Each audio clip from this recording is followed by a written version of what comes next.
ग्रंथराज श्रीमद् भगवद गीता था रूप अध्याय 4 अध्याय का नाम है दिव्य ज्ञान। श्लोक संख्या 26, पृष्ठ संख्या 169। सबने निकाल लिया? मेरे पीछे बोलिए। श्रोत्रादीनेन्द्रियाण्यन्ये संयमाग्निषु जुह्वति शब्दादीन विषयानन्य इंद्रियाग्निषु जुह्वति। अनुवाद मेरे पीछे बोलिए। इनमें से कुछ विशुद्ध ब्रह्मचारी श्रवण आदि क्रियाओं तथा इंद्रियों को मन की नियंत्रण रूपी अग्नि में स्वाहा कर देते हैं, तो दूसरे लोग नियमित गृहस्थ इंद्रिय विषयों को इंद्रियों की अग्नि में स्वाहा कर देते हैं। तो तात्पर्य पढ़ने से पहले इस श्लोक को हम समझेंगे। इस श्लोक के शब्द क्या हैं? श्रोत्र आदीनि इंद्रियाणि। श्रोत्र आदीनि इंद्रियाणि, है ना। इंद्रियां मतलब कौन सी इंद्रियां? श्रोत्र आदि। श्रोत्र माने कान, कान आदि इंद्रियों को। तो कान से प्रारंभ करके जो इंद्रियां हैं, है ना। तो ये इंद्रियां कौन सी हैं? कान से जो प्रारंभ होती हैं ज्ञानेंद्रियां, ठीक है ना। 5 ज्ञानेंद्रियां हैं, 5 कर्म इंद्रियां हैं। तो जब भगवान कहते हैं श्रोत्र आदीन इंद्रियाणी, तो इसका मतलब है 5 ज्ञानेंद्रियां जो कान से प्रारंभ होती हैं, है ना। और क्रम क्या है इंद्रियों का? विषयों का क्रम। इंद्रिय के विषय हैं शब्द, स्पर्श, रूप, रस, गंध। शब्द कानों से सुनते हैं। फिर दूसरा विषय है स्पर्श, त्वचा से स्पर्श करते हैं। दूसरी इंद्रिय त्वचा है। शब्द, स्पर्श, रूप। तो तीसरी इंद्रिय रूप जो ग्रहण करती है, क्या है? आँख, है ना। तीसरी इंद्रिय रूप, रस। तो चौथा विषय है रस, है तो जिह्वा के द्वारा। तो चौथी इंद्रिय जिह्वा है। और गंध पांचवा विषय है नासिका।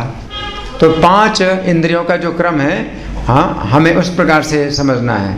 हाँ, शब्द, स्पर्श, रूप, रस, गंध। तो शब्द यानी कान, फिर त्वचा, शब्द, स्पर्श, रूप, कान, त्वचा, नेत्र, हैं, शब्द, स्पर्श, रूप, रस, फिर जिह्वा और नासिका।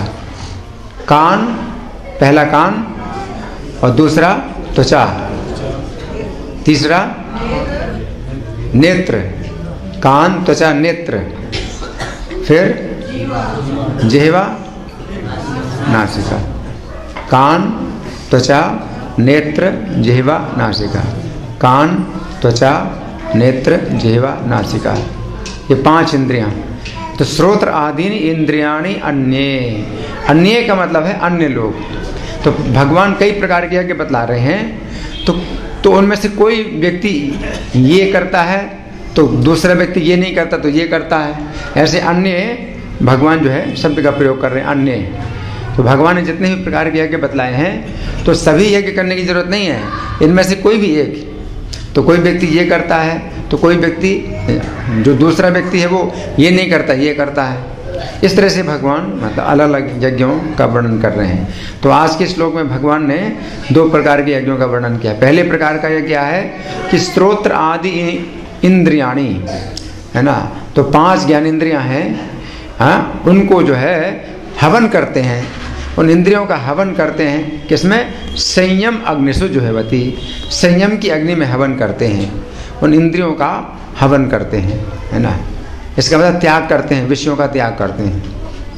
इंद्रिय विषयों का त्याग करना है, विषयों को भोगते नहीं हैं, है। तो 5 प्रकार की इंद्रियां हैं, उनके 5 अलग अलग विषय हैं। तो उनको ना भोगना, हाँ, एक प्रकार से क्या है? हवन करना है ना। तो इंद्रियों का हवन करना है ना। फिर दूसरी पंक्ति में भगवान कहते हैं शब्द आदीनि विषयानि। हाँ, अब शब्द से प्रारंभ होकर के विषय, तो जैसे कान से प्रारंभ होने वाली 5 ज्ञानेंद्रियां हैं, उसी प्रकार से 5 विषय शब्द से प्रारंभ होने वाले हैं, है ना। तो कान से प्रारंभ होने वाली जो इंद्रिय है,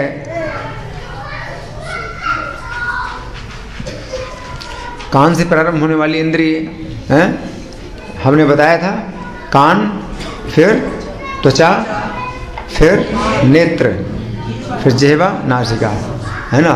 तो इसी प्रकार से शब्द से प्रारंभ होने वाले 5 विषय, शब्द, स्पर्श, रूप, रस, गंध, ठीक है ना। ये विषयों का भी क्रम उसी प्रकार से, जैसे इंद्रियों का क्रम है उसी प्रकार से विषयों का क्रम है ना। तो प्रत्येक इंद्रिय का अपना अपना एक विषय होता है ना। तो शब्द आदि विषयानी अन्य इंद्रिय अग्निषु जुहेवती, इंद्रियों की अग्नि में हवन करते हैं। इसका मतलब क्या है, उन विषयों को इंद्रियों के द्वारा ग्रहण करते हैं, लेकिन विषयों को हवन करते हैं, यानी वे विषय जो है उनकी चेतना को दूषित नहीं कर पाते। विषयों को ग्रहण करते हैं लेकिन विषयों को भोगते नहीं हैं, उनको नष्ट कर देते हैं। वो सुख की अनुभूति नहीं करते, उन विषयों को ग्रहण करते हैं इंद्रियों के द्वारा, लेकिन उनको हवन कर देते हैं। इंद्रियां उनकी अग्नि बन जाती हैं कि वो विषय को जो है वो क्या करती हैं, जला डालती हैं, विषय को जला डालती हैं, है ना। अब हम सुनेंगे प्रभुपाद तात्पर्य में क्या लिखते हैं। श्रील प्रभुपाद की। मानव जीवन के चारों आश्रमों के सदस्य ब्रह्मचारी, गृहस्थ, वानप्रस्थ तथा सन्यासी पूर्ण योगी बनने के निमित्त हैं, है ना। 4 आश्रम हैं। पहला आश्रम क्या है, हाँ, ब्रह्मचर्य आश्रम होता है। दूसरा आश्रम गृहस्थ आश्रम होता है। तीसरा आश्रम वानप्रस्थ आश्रम, और चौथा आश्रम संन्यास आश्रम, है ना। 2-4 आश्रम है। तो चारों के चारों आश्रम किस लिए हैं, पूर्ण योगी बनने के निमित्त। आश्रम का अर्थ क्या है, ऐसा स्थान जो आध्यात्मिक उन्नति के लिए होता है ना। तो गृहस्थ आश्रम, है ना। वैवाहिक जीवन जो है 2 प्रकार का होता है, एक तो गृहस्थ जीवन होता है, दूसरा गृहमेधी जीवन होता है। तो गृहमेधी जीवन का उद्देश्य होता है इंद्रिय तृप्ति करना, लेकिन गृहस्थ जीवन का उद्देश्य क्या होता है, आध्यात्मिक उन्नति करना, है ना। तो ये चारों के चारों आश्रम आध्यात्मिक उन्नति के लिए होते हैं, है ना। तो आगे प्रभुपाद लिखते हैं, मानव जीवन पशुओं की भांति इंद्रिय तृप्ति के लिए नहीं बना है, अतएव मानव जीवन के चारों आश्रम इस प्रकार व्यवस्थित हैं कि मनुष्य आध्यात्मिक जीवन में पूर्णता प्राप्त कर सके। चारों आश्रम इस प्रकार से। आगे, ब्रह्मचारी या शिष्यगण प्रामाणिक गुरु की देख रेख में इंद्रिय तृप्ति से दूर रहकर मन को वश में करते हैं। तो ये ब्रह्मचारियों के लिए पहली पंक्ति, श्लोक की पहली पंक्ति किनके लिए है, ब्रह्मचारियों के लिए। हाँ, जो ब्रह्मचारी हैं, शिष्य के घर में ही रहते हैं, उसे कहते हैं गुरुकुल, है ना। प्रामाणिक गुरु की देख रेख में इंद्रिय तृप्ति से दूर रहकर मन को वश में करते हैं। वे कृष्ण भावनामृत से संबंधित शब्दों को ही सुनते हैं, है ना। तो ये है हवन करना, मतलब जो कृष्ण भावना भावित शब्द हैं वही सुनेंगे, और जो दूसरे शब्द हैं वो नहीं सुनेंगे। ब्रह्मचारियों के लिए ये कठोर नियम होते हैं ना। आगे, श्रवण ज्ञान का मूल आधार है। 5 ज्ञानेंद्रियों में सबसे पहले जो ज्ञानेंद्रिय है वो श्रवण है। तो प्रभुपाद कहते हैं ज्ञान का मूल आधार है, अतः शुद्ध ब्रह्मचारी सदैव हरेर नामानु कीर्तनम, अर्थात भगवान के यश के कीर्तन तथा श्रवण में ही लगा रहता है। कीर्तन भी अगर आप करते हैं तो उसको सुनना ही होता है। आप जो है जब करते हैं हरे कृष्ण, अगर आप सुन नहीं रहे हैं तो वो फिर बेकार है, क्योंकि आपके कान में नहीं जा रहा है ना। तो अगर कान में नहीं जा रहा है तो फिर उसका लाभ नहीं है। इसलिए कीर्तन भी जो है आप जो कर रहे हैं वो वास्तव में श्रवण होना चाहिए उसका भी। चाहे कोई दूसरा व्यक्ति बोलता है तो आपको सुनना है, या आप खुद बोलते हैं तो भी आपको सुनना है। अगर आप स्वयं नहीं सुन रहे, जो कुछ भी आप बोल रहे हैं, तो उसका फिर कुछ लाभ नहीं है ना। तो प्रभुपाद लिखते हैं आगे, वो सांसारिक शब्द ध्वनियों से दूर रहता है। तो यही हवन है, ये है एक प्रकार का यज्ञ है ना। आगे, और उसकी श्रवण इंद्रिय हरे कृष्ण की आध्यात्मिक ध्वनि को सुनने में ही लगी रहती है। इसी प्रकार से गृहस्थ भी, जिन्हें इंद्रिय तृप्ति की सीमित छूट है, बड़े संयम से इन कार्यों को पूरा करते हैं। तो गृहस्थ जीवन में इंद्रिय तृप्ति मतलब स्वादिष्ट भोजन करना है और है ना, तो ये सब जो भोग हैं, तो इन भोगों को भी वो इस प्रकार से भोगे कि भोगों का जो प्रभाव है उसकी चेतना में ना पड़े, चेतना दूषित ना हो, तो भोगों को जलाना हो गया। वो विषयों को वो इंद्रिय रूपी अग्नि में जला डालता है, ठीक है ना। जो सामान्य व्यक्ति है विषयों को भोगता है तो क्या होता है कि विषयों का प्रभाव उसकी चेतना में पड़ता है ना, उसकी चेतना में पड़ता है। लेकिन जो व्यक्ति गृहस्थ आश्रम में है उसके लिए बताया गया इतनी सावधानी से विषयों को वो भोगे कि विषय उसकी चेतना में प्रभाव ना डालें, वो विषयों को इस प्रकार से नष्ट कर दे, जला डाले। हवन, किसको कहते हैं हवन। आगे यौन जीवन, मादक द्रव्य सेवन और मांसाहार मानव समाज की सामान्य प्रवृत्तियां हैं, किंतु संयमित गृहस्थ कभी भी यौन जीवन तथा अन्य इंद्रिय तृप्ति के कार्यों में अनियंत्रित रूप से प्रवृत्त नहीं होता। इसी उद्देश्य में प्रत्येक सभ्य मानव समाज में धर्म विवाह का प्रचलन है। इसे धर्म विवाह कहते हैं। धर्म विवाह का मतलब क्या है कि इंद्रिय तृप्ति इतनी सावधानी से करना है, इतनी सीमा के अंदर करना है कि वो इंद्रिय तृप्ति का जो प्रभाव है अपनी चेतना में ना पड़े, कि चेतना दूषित ना हो, चेतना की सुरक्षा हो, आपकी चेतना सुरक्षित रहे, है ना। आगे ये संयमित अनासक्त यौन जीवन भी एक प्रकार का यज्ञ है, क्योंकि संयमित गृहस्थ उच्चतर दिव्य जीवन के लिए अपनी इंद्रिय तृप्ति की प्रवृत्ति की आहुति कर देता है। तो यहाँ प्रभुपाद का तात्पर्य समाप्त हुआ। अब इस श्लोक पर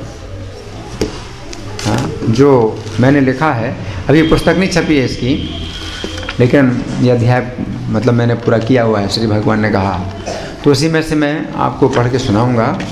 तो इसमें काफ़ी गहराई है।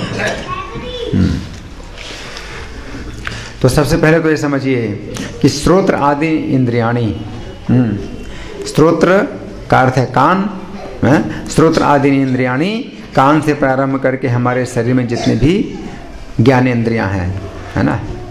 तो प्रभुपाद तात्पर्य में लिखते हैं श्रीमद् भागवत के 3:26-32 के तात्पर्य में, कान पहली ज्ञानेंद्रिय है। यदि कोई किसी प्रकार का ज्ञान प्राप्त करना चाहता है, चाहे वह भौतिक हो या आध्यात्मिक, तो उसे कानों से ही ग्रहण किया जा सकता है।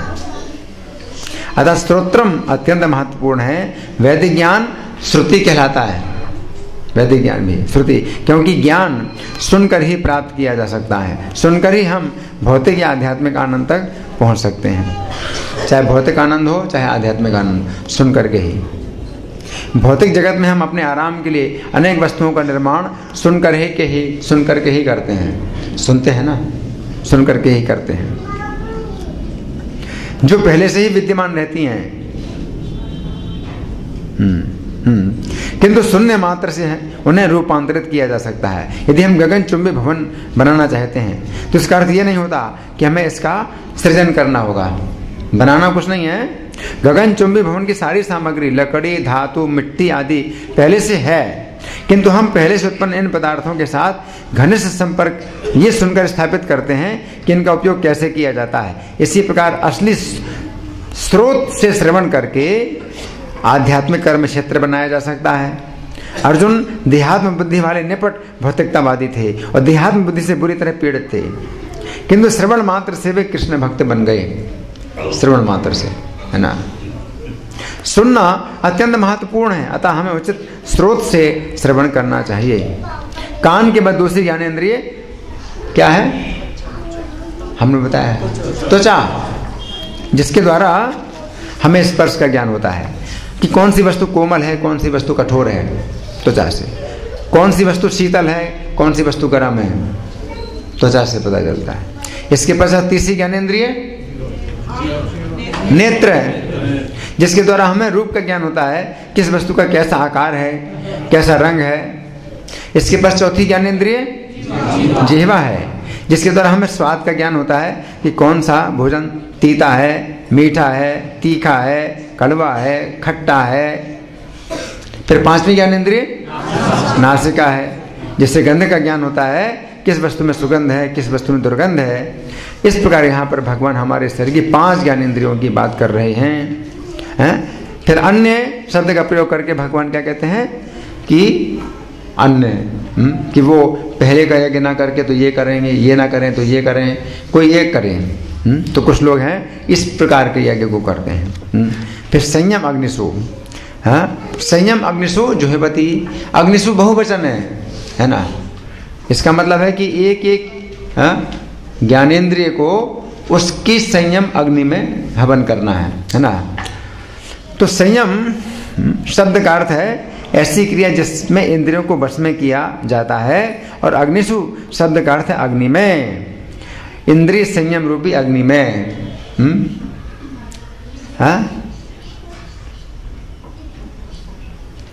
तो इंद्रिय संयम ही यज्ञ है, इंद्रिय संयम ही अग्नि है। ये एक प्रकार का यज्ञ है जिसमें हवन सामग्री क्या है, इंद्रियां, और अग्नि क्या है, संयम, संयम की अग्नि है। तो अन्य भक्तगण कान आदि इंद्रियों का इंद्रिय संयम रूपी अग्नि में हवन करते हैं। तो इस यज्ञ में हवन सामग्री 5 प्रकार की ज्ञानेंद्रियां हैं। जिस अग्नि में सामग्री का हवन किया जाता है वो है इंद्रिय संयम रूपी अग्नि। इसका अर्थ है कि कुछ भक्त ऐसे होते हैं जो तीव्र विरक्ति का अभ्यास करते हुए अपनी इंद्रियों को उनके अपने अपने विषय भोगों से रोकते हैं ना। इंद्रियों की स्वाभाविक प्रवृत्ति है कि वे अपने अपने विषयों को भोगना चाहती हैं। परंतु कुछ ऐसे भक्त होते हैं जो एकांत में श्री कृष्ण का तीव्र भजन करने के लिए अपनी इंद्रियों को भोगों से रोकते हैं। ठीक है ना। इसी बात को भगवान यज्ञ का नाम देते हुए कह रहे हैं कि ऐसे भक्तगण अपनी इंद्रियों का, अर्थात इंद्रियों की भोग प्रवृत्ति का इंद्रिय संयम रूपी अग्नि में हवन करते हैं। इंद्रियों को भोगने की जो प्रवृत्ति है उसको ही हवन करना है संयम रूपी अग्नि में, है ना। सबसे पहली इंद्रिय ज्ञान इंद्रिय है कान। हमारे कानों में इच्छा रहती है कि सदा मधुर संगीत को सुना जाए, जिस समय भक्त ये समझता है कि मधुर संगीत एक ऐसा निमित्त है जिसके द्वारा माया देवी मुझे श्री कृष्ण की सेवा से दूर करना चाहती है।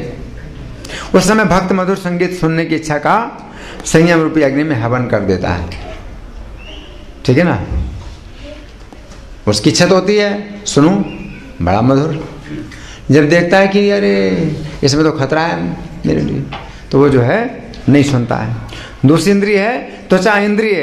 त्वचा इंद्रिय में सर्दी के दिनों में गर्म जल और गर्म हवा का स्पर्श अच्छा लगता है, और गर्मी के दिनों में शीतल जल शीतल हवा का स्पर्श करने की इच्छा होती है। इसके अतिरिक्त स्त्री की त्वचा में पुरुष का और पुरुष की त्वचा में स्त्री का स्पर्श करने की इच्छा रहती है। परंतु जिस समय भक्त ये समझता है कि इस इच्छा को पूरी करने के परिणाम स्वरूप में श्री कृष्ण की सेवा से दूर हो जाऊंगा, उस समय भक्त अपनी उस इच्छा का संयम रूपी अग्नि में हवन कर देता है ना। अब जाड़े के दिनों में गर्म पानी से स्नान करने की आवश्यकता अगर है कि आप देख रहे हैं कि शरीर की रक्षा के लिए आवश्यक है, तो आप गर्म पानी में स्नान करिए, है ना। लेकिन अगर आप ठंडे पानी में स्नान करके अगर आप स्वस्थ रह सकते हैं, आपका शरीर नष्ट नहीं हो रहा है, तो आप कर सकते हैं, है ना। लेकिन मतलब इंद्रिय तृप्ति के लिए नहीं, है ना। यहाँ पर मुख्य बात यह है। फिर तीसरी इंद्रिय है नेत्र। हमारे नेत्रों में सुंदर रूप को देखने की अत्यंत लालसा रहती है। परंतु जिस समय भक्त इस बात को जान लेता है कि माया के ये सभी रूप मुझे लुभाकर श्री कृष्ण की सेवा से दूर करना चाहते हैं, उस समय वो अपनी इस इच्छा का संयम रूपी अग्नि में हवन कर देता है। चौथी इंद्रिय है जिह्वा। हमारी जिह्वा में अनेक प्रकार के स्वादिष्ट भोजन खाने की इच्छा रहती है, किंतु जिस समय भक्त ये देखता है कि ऐसा भोजन ना तो श्री कृष्ण को अर्पित किया गया और ना ही ये श्री कृष्ण को अर्पित करने लायक है, कोई चीज़ ऐसी है कि कृष्ण को अर्पित करने लायक है लेकिन अर्पित नहीं हुई तो नहीं खाएगा, और कोई चीज़ ऐसी होती है जो अर्पित करने लायक ही नहीं है, तो अर्पित करने के तो बाद ही कहाँ से आई, तो वो नहीं खाता, है ना। तो ये क्या हो गया, हवन हो गया। आपकी इच्छा तो है खाने की, लेकिन आपने उस इच्छा का हवन कर दिया, है ना। उस समय भक्त अपनी स्वाद लेने की इच्छा का संयम रूपी अग्नि में हवन कर देता है। अब पांचवी इंद्रिय है नासिका। हमारी नासिका में अनेक प्रकार की सुगंधियों को सूंघने की इच्छा रहती है, किंतु जिस समय भक्त देखता है ये सुगंधि श्री कृष्ण को अर्पित नहीं की गई है, अगर प्रसादी माला है तो हम सूंघते हैं, है ना। अगर प्रसादी माला नहीं है, आप माला बना रहे हैं, तो आप नहीं, कभी नहीं करेंगे ऐसे, है ना। ये सुगंधि श्री कृष्ण को अर्पित नहीं की गई है। उस समय भक्त अपनी इस सुगंध लेने की इच्छा का संयम रूपी अग्नि में हवन कर देता है। तो 5 प्रकार की हवन सामग्री, 5 प्रकार की अग्नि में हवन करना। अब देखिए एक इसका उदाहरण, गांधारी देवी ने जीवन भर के लिए अपनी आंखों पर पट्टी बांध ली, ये एक हवन है ना। महाभारत के आदि पर्व के 109वें अध्याय में वर्णन आता है कि गांधारी ने जब सुना कि धृतराष्ट्र अंधे हैं और माता पिता मेरा विवाह उन्हीं के साथ करना चाहते हैं, तब उन्होंने रेशमी वस्त्र लेकर उसके कई तह करके उसी से जीवन भर के लिए अपनी आंखें बांध लीं। इस प्रकार यहाँ पर भगवान कह रहे हैं कि कुछ भक्तगण अपनी इंद्रिय तृप्ति की इच्छाओं का संयम रूपी अग्नि में हवन करते हैं, जिस प्रकार गांधारी देवी ने अपने नेत्र इंद्रिय में रूप देखने की इच्छा का पतिव्रत रूपी अग्नि में हवन कर दिया। पतिव्रत, उसने सुना ही था, है ना, उसने पति को नहीं देखा, पति को भी नहीं देखा, केवल सुना है ना। तो उसने जो है उस पहले से ही आंखों में पट्टी बांध दी। सोचिए, विवाह के समय भी पति है अंधा है तो अपनी पत्नी को नहीं देख सकता, तो पत्नी ने भी पति को नहीं देखा। कितना बड़ा यज्ञ है ये, हवन, है ना। अच्छा, वृंदावन के 6 गोस्वामी इसके उदाहरण हैं, अत्यंत विरक्त थे, ये उदाहरण है ना। वृंदावन के 6 गोस्वामी अत्यंत धनी परिवार में जन्मे थे, अपने समाज में बहुत सम्मानित पद पर नियुक्त थे, परंतु उन्होंने श्री कृष्ण की प्रसन्नता के लिए अपने समस्त प्रकार के भोगों को त्याग कर वृंदावन में अत्यंत विरक्त जीवन अपनाया। अपने शरीर पर मात्र कौपीन और कंथा धारण करते थे। भोजन के लिए भी कुछ घरों से आटा मांगकर उसमें जल मिलाकर बाटी तैयार करते थे, अग्नि में उसी को सेंक करके खाते थे, नमक भी नहीं, है ना। सनातन गोस्वामी का झगड़ा हो गया मदन मोहन जी से। मदन मोहन जी ने कहा, तुम्हारी ये बाटी मेरे गले से नहीं उतरती, थोड़ा नमक तो दे दिया करो। बोले, अब तुम जो है नमक मांग रहे हो, अभी फिर तुम मांगोगे घी लाओ, ये लाओ, मैं कहाँ से लाऊंगा, तुम अपनी व्यवस्था खुद करो। तो यहाँ तक कि भी उसमें नमक भी नहीं मिलाते थे। सर्दी और गर्मी का कष्ट सहन करते हुए श्री कृष्ण के तीव्र भजन में लगे रहते थे। उन्होंने निद्रा, भोजन, विहार सब पर विजय प्राप्त कर ली थी। यहाँ पर भगवान कह रहे हैं कि कुछ भक्तगण ऐसे भी होते हैं जो श्री कृष्ण की प्रसन्नता के लिए अपनी इंद्रिय तृप्ति की समस्त इच्छाओं का संयम रूपी अग्नि में हवन करते हैं, जिस प्रकार वृंदावन के 6 गोस्वामी करते थे, है ना। ब्रह्मचारी का जीवन इसी प्रकार का होता है ना। प्रभुपाद तात्पर्य में लिखते ही हैं, है ना, कि ब्रह्मचारी शिष्यगण प्रामाणिक गुरु की देखरेख में इंद्रिय तृप्ति से दूर रहकर मन को वश में करते हैं। दिनांक 12 अगस्त 1966 को न्यूयॉर्क में इस श्लोक पर प्रवचन देते हुए श्रील प्रभुपाद ने कहा था, ब्रह्मचारी का जीवन यज्ञ के लिए होता है, पूरा जीवन ही उसका यज्ञ है। विशिष्ट रूप से वे अपनी इंद्रिय तृप्ति का हवन करते हैं।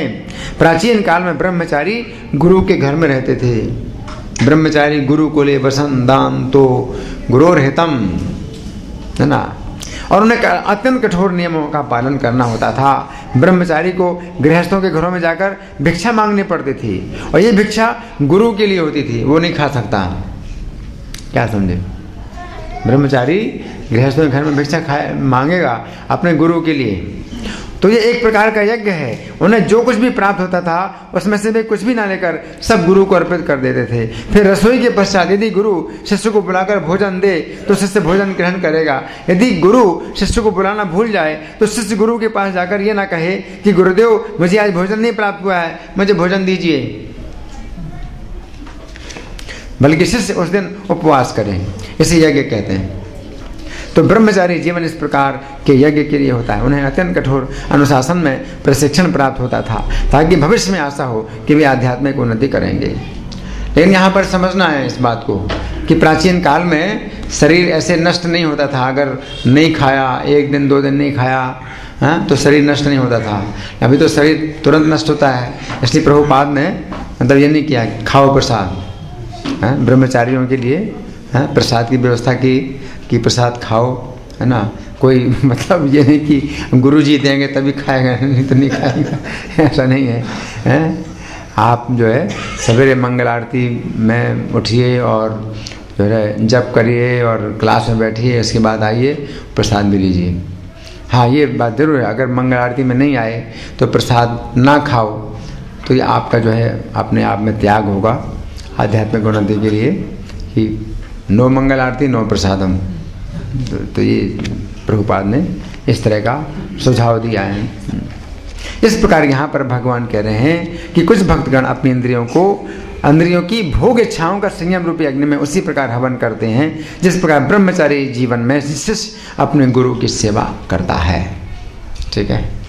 अब श्रील भक्ति सिद्धांत सरस्वती ठाकुर ने जीवन भर आम नहीं खाया। कितने लोगों को पता है? हाथ उठाइए। अच्छा, आधे लोगों को पता है।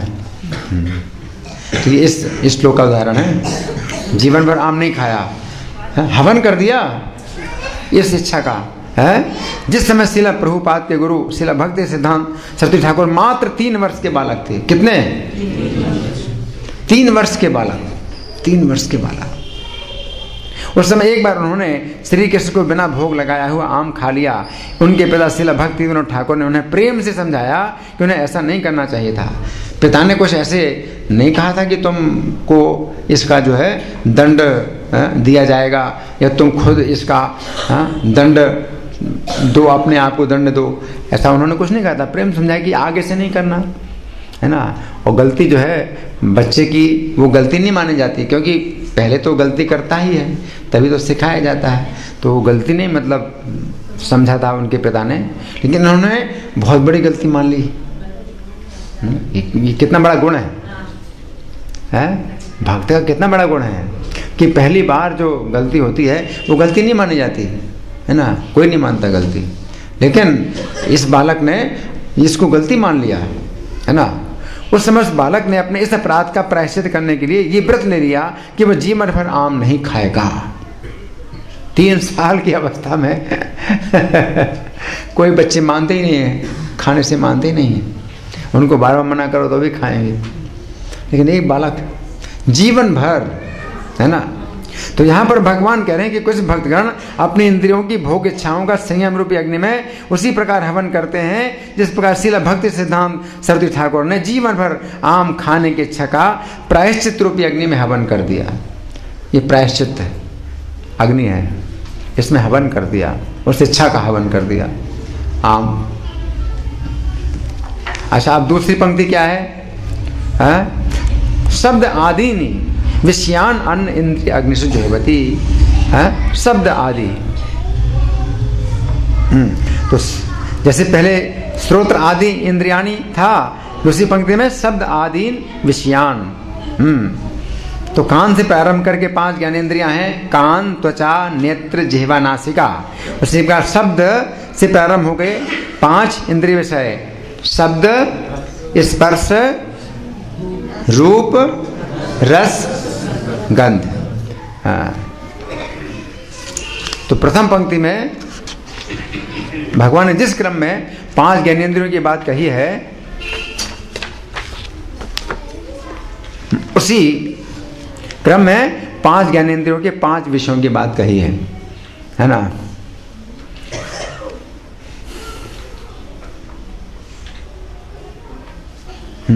तो अब दूसरा जो है, जो यज्ञ है, वो भगवान इस समय भी अन्न की बात कर रहे हैं। अन्न तो अन्य लोग ऐसे भी हैं जो वो नहीं करते तो ये वाला यज्ञ करते हैं, है ना, ये वाला यज्ञ करते हैं, है ना। तो इस लोग दूसरी पंक्ति में भगवान जिस यज्ञ का वर्णन कर रहे हैं उसमें हवन सामग्री 5 विषय हैं और अग्नि है 5 ज्ञानेंद्रियां। अब यहां पर हवन सामग्री क्या है? विषय, और अग्नि क्या है? ज्ञानेंद्रियां। इंद्रिय अग्निशु, 5 प्रकार की ज्ञानेंद्रियों रूपी अग्नि में 5 प्रकार के विषयों का हवन करते हैं, है ना। तो 5 प्रकार की जो अग्नियां हैं वो कौन सी ज्ञानेंद्रियां?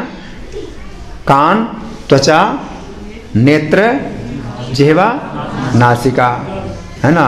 और हवन सामग्री 5 प्रकार की: शब्द, स्पर्श, रूप, रस और गंध, है ना। अब समझना है, भगवान विषयों को भोगने की बात नहीं कर रहे हैं बल्कि विषयों का हवन करने की बात कर रहे हैं। तो बहुत गहरी बात है ये, बहुत गहरी बात है। विषयों को भोगने की बात नहीं कर रहे हैं बल्कि विषयों का हवन करने की बात कर रहे हैं। इस नाम पर जो है कोई विषयों को ना भोगे, लेकिन ग्रहण करना है विषयों को, लेकिन भोगना नहीं है, हवन करना है। गीता 3:40 में भगवान कहते हैं हमारे कर्ण आदि ज्ञानेंद्रियों में काम शत्रु का निवास है। हमारे ज्ञानेंद्रियों में काम शत्रु का निवास है जो अग्नि के समान है, और इंद्रियों के जो शब्द आदि विषय हैं ईंधन या घी के समान है। तो अग्नि में जैसे जाते हैं ये ईंधन घी, तो और प्रज्वलित हो जाती है अग्नि, आग, है ना। तो इंद्रियों में अग्नि है, तो इंद्रियों में जो अग्नि है तो वो अलग अग्नि है, और जो इंद्रियां अग्नि, इंद्रियों को अग्नि बनाना है वो एक अलग प्रकार की अग्नि है जिसमें विषयों का हवन करना है। आप समझ रहे हैं? इंद्रियों में काम अग्नि है ना। अगर इंद्रियों में काम अग्नि रहेगी और विषय आप भोगेंगे तो काम अग्नि और प्रज्वलित होगी, है ना। तो वो यज्ञ नहीं हुआ, ये तो भोग हो गया, आपका भोग ने किया। लेकिन दूसरे प्रकार का जो यज्ञ भगवान बता रहे वो इंद्रियों को ही अग्नि बनाना है। काम अग्नि जो है शांत करना है, काम अग्नि को नष्ट करना है, और इंद्रियों को ही अग्नि बनाना है ना। तो जिस प्रकार अग्नि में घी डालने पर अग्नि और अधिक प्रज्वलित होती है, उसी प्रकार कर्ण आदि इंद्रियों को जितना अधिक शब्द आदि विषय प्राप्त होते हैं उतना अधिक इंद्रियों में काम रूपी अग्नि प्रज्वलित होती है। श्रीमद् भागवत में 9:19-14 में महाराज ययाति अपनी पत्नी देवयानी से कहते हैं जिस प्रकार अग्नि में घी डालने पर अग्नि शांत नहीं होती है बल्कि और अधिक प्रज्वलित होती है, उसी प्रकार विषयों को भोगने से काम अग्नि शांत नहीं होती है और प्रज्वलित होती है। अब यहां पर प्रश्न उठता है, यदि इंद्रियों में विषयों को भोगने से काम अग्नि और अधिक प्रज्वलित होती है तो फिर इंद्रियों रूपी अग्नि में विषयों का हवन करने का अर्थ क्या है? कि विषयों का हवन करना हमें समझना चाहिए। जो भक्त रजोगुण से ऊपर उठ जाते हैं, आप समझ रहे हैं, जो भक्त रजोगुण से ऊपर उठ जाते हैं उनके इंद्रियों में काम अग्नि का निवास नहीं होता है। समझ रहे हैं? तो रजोगुण समुद्भवा, काम भगवान बताते हैं रजोगुण समुद्भवा। तो रजोगुण ना हो, रजोगुण से ऊपर उठ जाते हैं, उसकी इंद्रियों में काम अग्नि का निवास ना होकर विरक्ति रूपी अग्नि का निवास होता है जो काम अग्नि को भी जलाती है,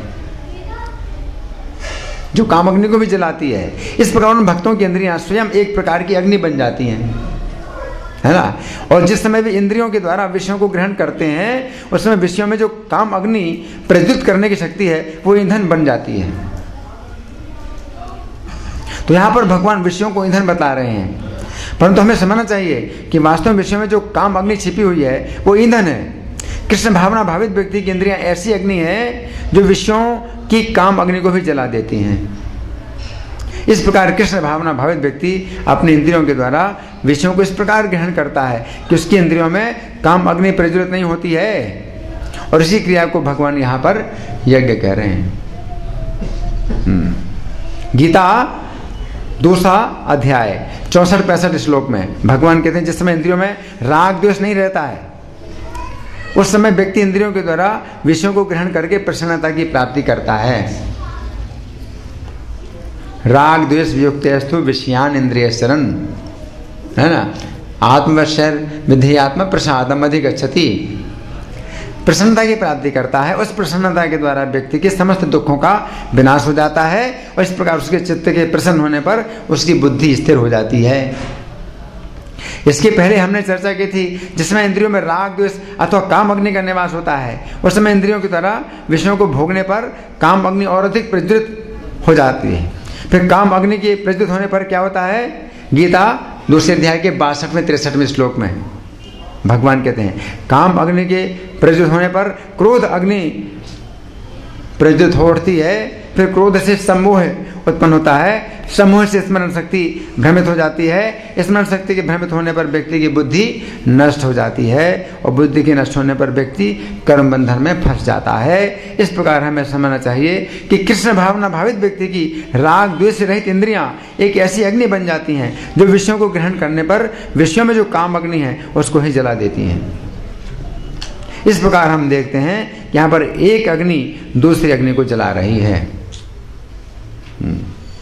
अब सुनिए भागवत में एक ऐसा उदाहरण है। महाराज चित्रकेतु ने अनेक वर्षों तक स्त्रियों के साथ समय व्यतीत किया। श्रीमद् भागवत के 6वें स्कंद के 17वें अध्याय के श्लोक संख्या 2-3 में श्री सुखदेव गोस्वामी कहते हैं राजा चित्रकेतु भगवान शंकरषण देव की कृपा से विद्याधरों के राजा बन गए। उन्होंने लाखों वर्षों तक श्री कृष्ण की महिमा का वर्णन करते हुए विद्याधर लोक की स्त्रियों के साथ समय व्यतीत किया।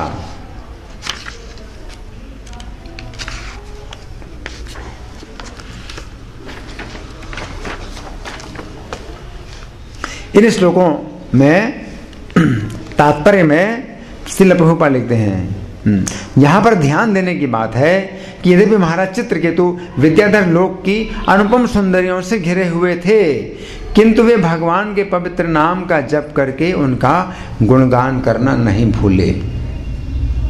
कई स्थलों पर यह सिद्ध किया जा चुका है कि जो व्यक्ति कलुषित नहीं है और जो व्यक्ति भगवान की यश का वर्णन करता है ऐसे शुद्ध भक्त को सिद्ध मानना चाहिए। तो यहाँ पर भगवान कह रहे हैं कि कुछ भक्तगण अपनी इंद्रियों रूपी अग्नियों में विषयों का उसी प्रकार हवन करते हैं जिस प्रकार महाराज चित्रकेतु ने किया। इस प्रकार का यज्ञ गृहस्थों के लिए है। तो इस श्लोक के तात्पर्य प्रभुपाद ने लिखा है ना, इसी प्रकार से गृहस्थ भी जिन्हें इंद्रिय तृप्ति की सीमित छूट है बड़े ही संयम से इन कार्यों को पूरा करते हैं। संयमित गृहस्थ कभी भी यौन जीवन और अन्य इंद्रिय तृप्ति कार्यों में अनियंत्रित रूप से प्रवृत्त नहीं होता। इसी उद्देश्य से वे प्रत्येक सभ्य समाज में धर्म विवाह का प्रचलन है। ये संयमित अनासक्त यौन जीवन भी एक प्रकार का यज्ञ है।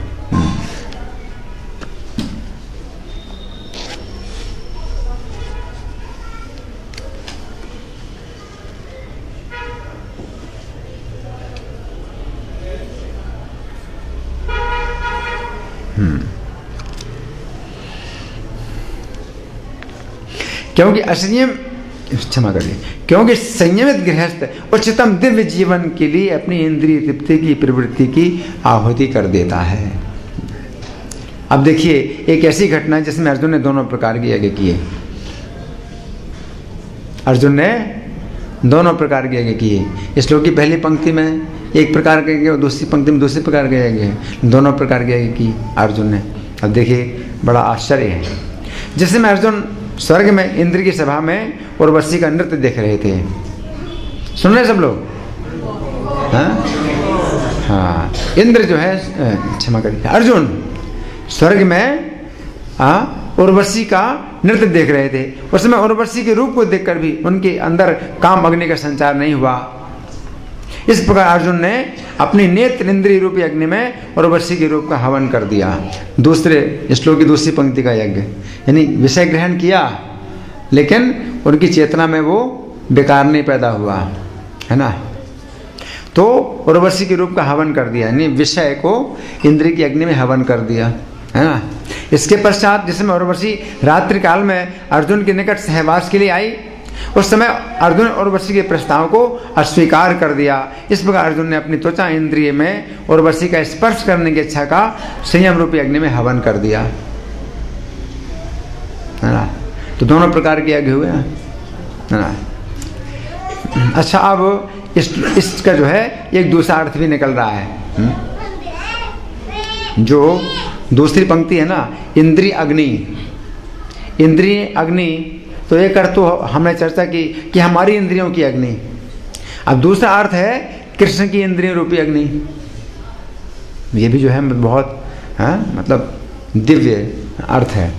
अभी तक हमने चर्चा की थी इंद्रिय अग्नि का अर्थ है कृष्ण भावना भावित व्यक्ति की राग द्वेष से रहित इंद्रियां ही अग्नि का कार्य करती हैं। हमारी इंद्रियां जिनमें राग द्वेष ना हो, है ना, जो विश्व में स्थित काम अग्नि को जला देती है। परंतु इंद्रिय अग्नि का दूसरा अर्थ है श्री कृष्ण की इंद्रियां ही अग्नि का कार्य करती हैं और भक्तगण श्री कृष्ण की इंद्रिय रूपी अग्नि में ही शब्द आदि विषयों की आहुति देते हैं, कृष्ण को ही देते हैं विषय, है ना।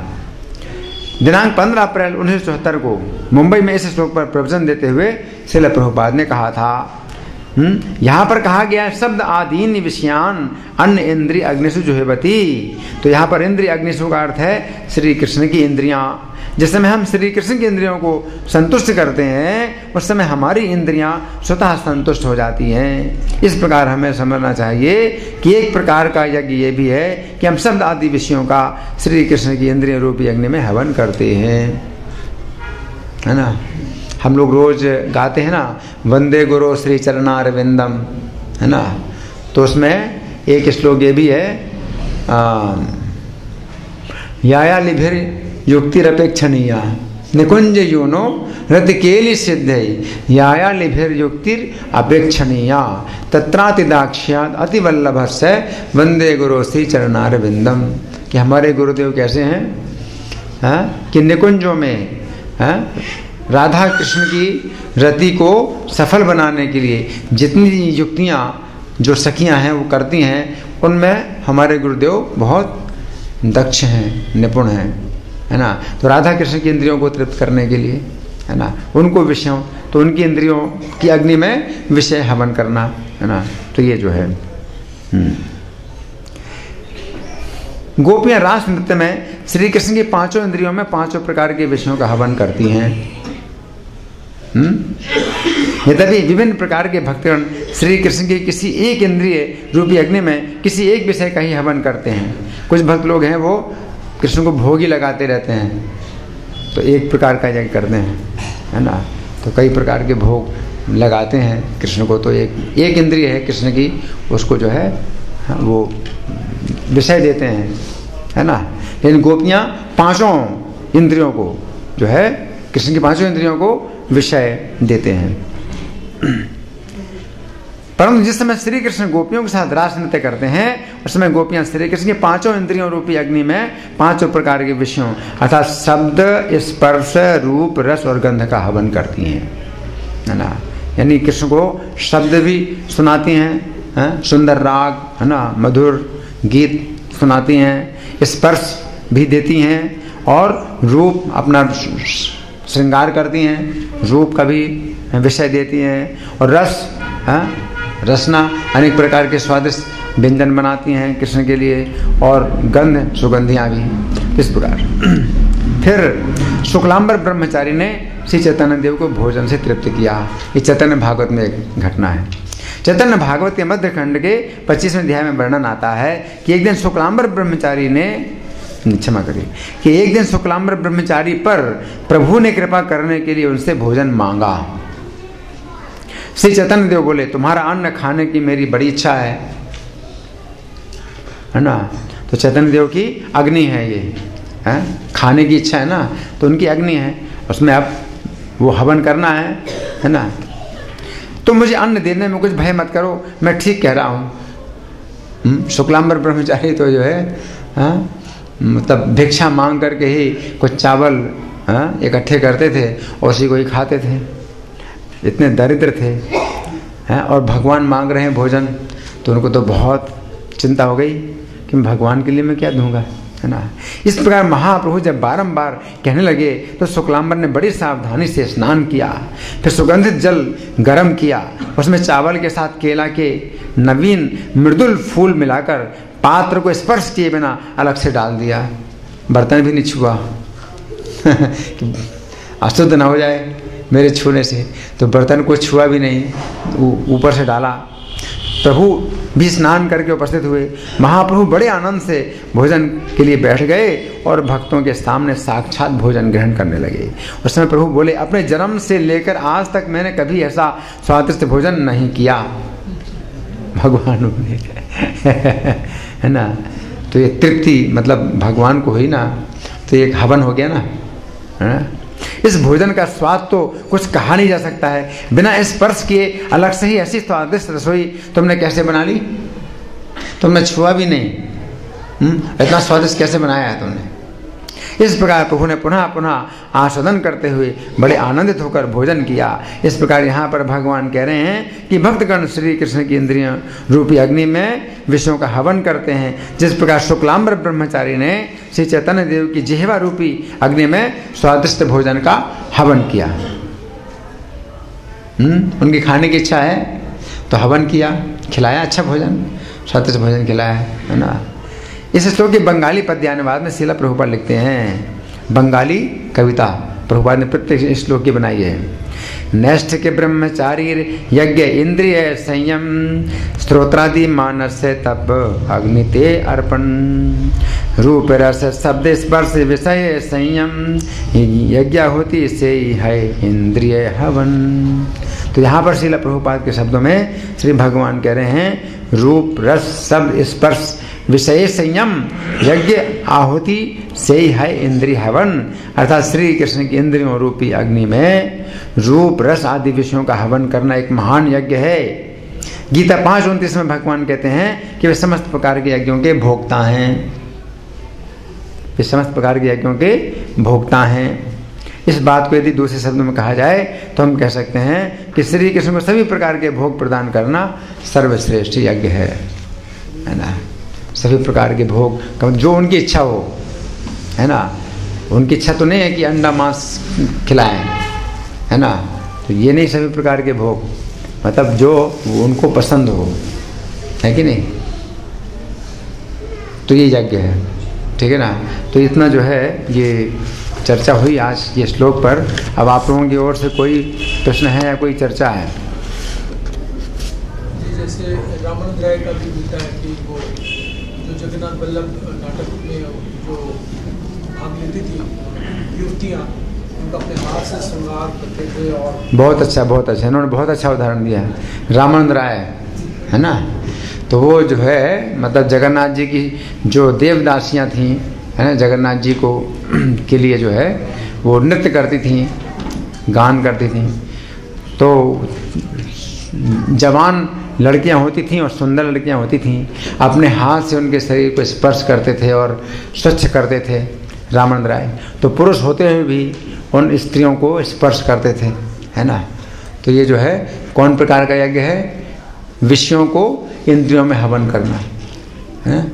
यहाँ पर स्पर्श विषय है, उसको अपनी त्वचा रूपी इंद्रिय अग्नि में हवन किया उन्होंने, है ना।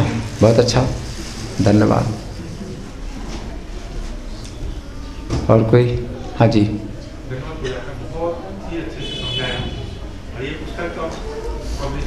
ये पुस्तक में अभी समय लग रहा है। अब देखो, वैसे मैंने काम पूरा कर लिया, लिखने का काम पूरा कर लिया, चौथा अध्याय का ये उत्तरार्ध है ये। तो अब देखते हैं, फरवरी के महीने में आशा है कि हो जाए। हाँ जी। प्रश्न है, ये जो हवन बोला गया है, ये सब तपस्या में क्यों नहीं आते? तपस्या है। हाँ, तपोयज्ञ, द्रव्य यज्ञ, तपोयज्ञ, योग यज्ञ तथा परे स्वाध्याय ज्ञान यज्ञ यत्या संतृप्ता। तो भगवान जो है यज्ञ के नाम पर भी ये सब विधियों का वर्णन कर रहे हैं, है ना।